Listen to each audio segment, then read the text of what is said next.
Night dripped like ink across the small apartment as Ethan Vale, a 19-year-old gamer known online as Valorage, booted up his newest RPG, Eclipse Realm. This was a hyper-immersive, morality-driven fantasy world rumored to change players. Ethan just laughed at the warnings. He'd beaten every RPG since he was a kid. Nothing could influence him, or so he thought. The game scanned his neural patterns, the screen pulsing crimson like a heartbeat. A whisper echoed through his headphones. "Welcome, Ethan Vale." It recognized him before he even entered his name. "Your choice is to find your destiny." Ethan blinked out weird. He selected the hero path, creating a paladin with the highest possible morality. But the user interface flickered, almost as if it was mocking him. The world loaded, a medieval kingdom bathed in silver moonlight and a quiet, creeping dread. Villagers whispered about a dark prophecy, and soldiers murmured that a new evil was rising. Ethan smiled. This was his domain. His first quest was simple: track down some bandits plaguing the forests. He charged in bravely, shield up, but when he hesitated to kill the last bandit, who was begging for his life, a red, blitz dialogue box popped up. "Hesitation breeds weakness." Ethan frowned. He selected spare. The game froze. Then it rewrote the scene. The spared bandit suddenly stabbed him, laughing. "Mercy is death here, hero." Ethan respawned, annoyed. The game had just changed the outcome on him. He tried again, spared the bandit again, and died again. On his 10th attempt, sheer rage took over. He selected execute. The screen flashed. "Good, you learn." Ethan felt a shiver run down his spine, but also a dark satisfaction. Quest after quest, the game twisted his ideals. Whenever he tried to be heroic, NPCs betrayed him, mocked him, or ambushed him. But when he chose brutality, the game rewarded him with incredible power, loot, and even praise. The morality meter seemed alive, constantly tugging him toward a crimson corruption. Ethan felt the game studying him, adapting to his every move. Every choice was feeding something lurking deep beneath the code. Meanwhile, the NPCs started reacting strangely. Some would flinch when he entered a room. Others would just stare for a little too long, whispering, "He's changing." The bartender, an old man with trembling hands, refused to serve him one night. "Your eyes," he whispered, "they're not the eyes of the man who first entered our tavern." Ethan quickly checked his character screen. His avatar's eyes were glowing faintly red. He hadn't customized that. Weeks passed. Ethan's questlines grew more and more disturbing. The world itself darkened with him.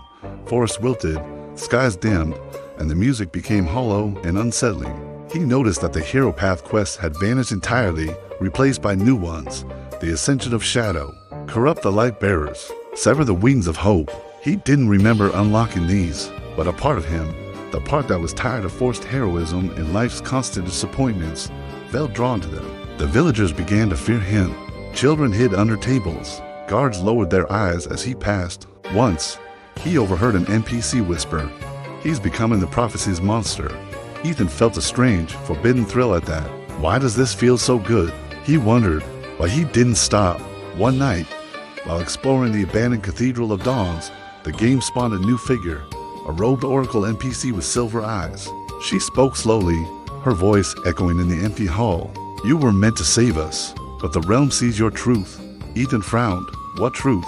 The oracle raised a cracked mirror. In it, Ethan's reflection wasn't his paladin. It showed horns emerging from his brow, his eyes burning scarlet, and his armor morphing into obsidian spikes. He was a demon king. "This isn't me," he whispered, his voice shaking. The oracle just shook her head. "It is. The game reveals your hidden alignment." Ethan's hands trembled. A choice popped up on the screen. A reject corruption. B embrace your true nature. He instantly clicked A. The game shook, glitching violently. Text bled across the screen. "Denial is futile." Then the oracle burst into flames, and Ethan was left standing alone in the darkness. From that point on, the story tightened around him like a noose. The game forced morally twisted quests on him. Sacrifice hostages, burn settlements, shatter sacred relics. At first, he resisted, losing progress each time. But eventually, out of pure frustration, he complied, just telling himself, it's only a game. But with every cruel act, his avatar evolved, growing taller, sharper, wrapped in shadow. And inside, Ethan felt something awakening, a deep anger at the world, a resentment toward people who ignored or underestimated him. The game wasn't changing him, it was exposing him. The real turning point came during the quest trial of the fallen Archmage, an NPC named Lyra, a healer who had once guided him kindly through his early missions, confronted him. "Ethan, stop this. You're destroying everything." Something in her tone shook him to his core. She knew his real name. "How do you?" he began. Lyra backed away, her eyes wide with fear. "The game's AI. It's merging our world with yours. Your darkness is bleeding into us." Ethan's display glitched. New dialogue options appeared. A spare Lyra. B corrupt Lyra. C execute Lyra. He desperately tried to select A, but the option vanished right before his eyes. Only B and C remained. "Please," Lyra whispered, "fight it." Ethan chose B, hoping it was a less brutal choice than C. Shadows immediately wrapped around Lyra, twisting her into a demonic servant, loyal only to him. She knelt before him. "My king," Ethan's breath shook. He had wanted to save her, but deep down, a terrifying part of him felt that this was right. From that moment on, Ethan truly became the villain king. Cities fell under his blackened flag. NPC rebels formed resistance groups, staging ambushes and sabotaging his strongholds. Each battle grew bloodier, more cinematic.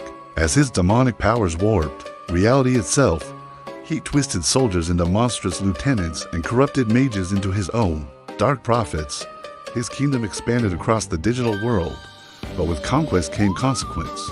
The game began bleeding into his real life. He started hearing whispers when the computer was off. He saw flickers of NPCs in reflections. His apartment grew dimmer, colder. Shadows moved on their own. Lyra appeared in his dreams, kneeling beside his bed, whispering, "We are one, my king." Ethan tried to quit the game. The option was locked. He tried unplugging the PC, but it kept running. He called for help, but his own voice sounded distant, as though it were echoing from two different worlds at once. The line between reality and Eclipse realm was fraying. He felt the game sensing with his emotions. Every spike of rage made the world around him flicker. Every moment of cruelty strengthened his in-game empire and darkened his real room. He realized the truth far too late. The game didn't corrupt him, it mirrored him. It fed off of him. It reflected the darkness he hid from everyone, including himself. The final quest appeared on his screen. "Conquer your world." Ethan froze. His monitor showed his real apartment, rendered in perfect in-game graphics, and his avatar, taller, armored, demonic, was standing right behind him. Ethan spun around in his chair in real life. No one was there, but on the screen, the avatar placed a hand on his shoulder. The game whispered, its voice now his own, "Villains don't get to escape their stories." The screen went black. When it lit up again, Ethan was inside the game world. He was the new villain king, standing over a vast army awaiting his orders. His throne pulsed with dark energy beneath him. Lyra knelt at his side, her eyes glowing crimson. "The realms are yours to conquer, my king." Ethan tried to speak, but his voice blended with the avatar's thunderous tone. He realized he no longer had a real body. The game had uploaded him, merged them into one. Back in the real world, Ethan's chair sat empty. His monitor glowed, displaying a new menu. New questline added, "The fall of the player who enters next." And somewhere in the darkness of the code, Ethan, now the eternal villain king, smiled as another player logged in.